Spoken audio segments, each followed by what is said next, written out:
Tolong jangan skip. Buat perusahaan-perusahaan yang masih membuat aturan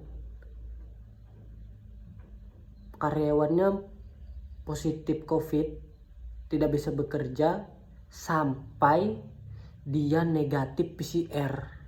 Waduh, temanku nih ada nih, udah 1 bulan dia masih positif tapi tidak bisa kerja. Tapi ada beberapa rumah sakit atau instansi perusahaan yang ada menerapkan isolasi 14 hari, hari ke-15 setelah positif dia bisa kerja tanpa evaluasi. Nah, itu yang saya setuju. Berhubung di tempat saya bekerja harus negatif, jadi saya jadi speak up nih. Jadi saya bicara. Jadi saya ingin bahas, kalau menurut saya dan menurut pengalaman saya lagi penyintas COVID ya nih. Saya hari ke-14.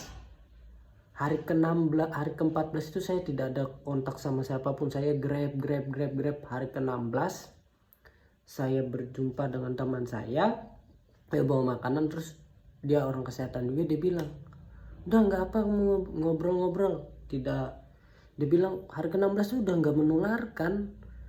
Ternyata benar, pas itu ngobrol, ngerokok bareng, minum air putih, kopi bareng, ngobrol di kamar kecil gini doang, pintu kebuka sih. Nah, aku nggak pakai masker karena temanku bilang udah tidak menularkan. Terus aku penasaran kan, ada uang, aku suruh evaluasi dia. Hari ke-3, hari ke-4 setelah ketemu aku suruh cek PCR langsung, hasilnya negatif. Kan ada juga itu jurnalnya mengatakan cukup 14 hari saja. Tapi ada beberapa perusahaan yang takut. Nah, itu kasihan para karyawannya yang ada dirumahkan, yang kerja. Yang kasihan itu anak-anak perantauan, mau makan dari mana, gaji dipotong. Untungnya perusahaanku baik, tidak ada yang dipotong. Tapi ada beberapa temanku yang cerita curhat juga positif, dipotong gajinya.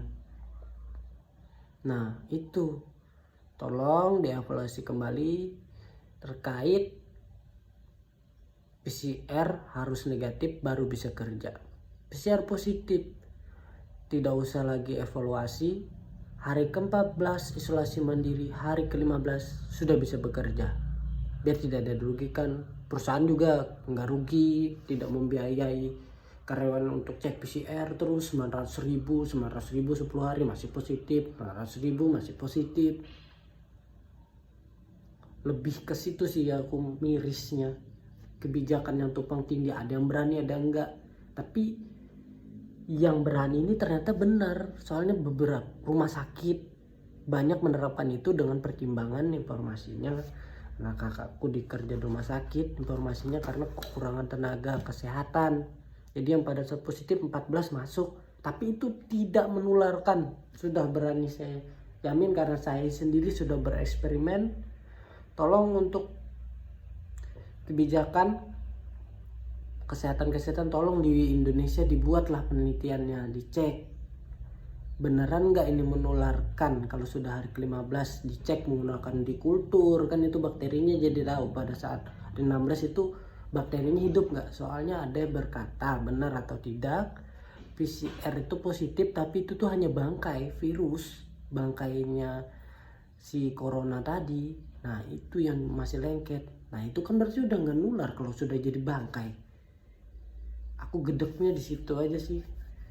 Tolong untuk pembuat kebijakan atau para tenaga kesehatan yang fokus di bidang penelitian, tolong diteliti, disahkan benar nggak, biar nggak tumpang tindih. Soalnya kita masih mengadopsi dari luar terus. Dari luar juga ada yang merekomendasikan isolasi sampai 14 hari. Nah, tapi ada yang nggak berani perusahaan-perusahaan. Tolong sekali. Itu saja, tolong sebarkan. Terima kasih, boleh di komen. Terima kasih.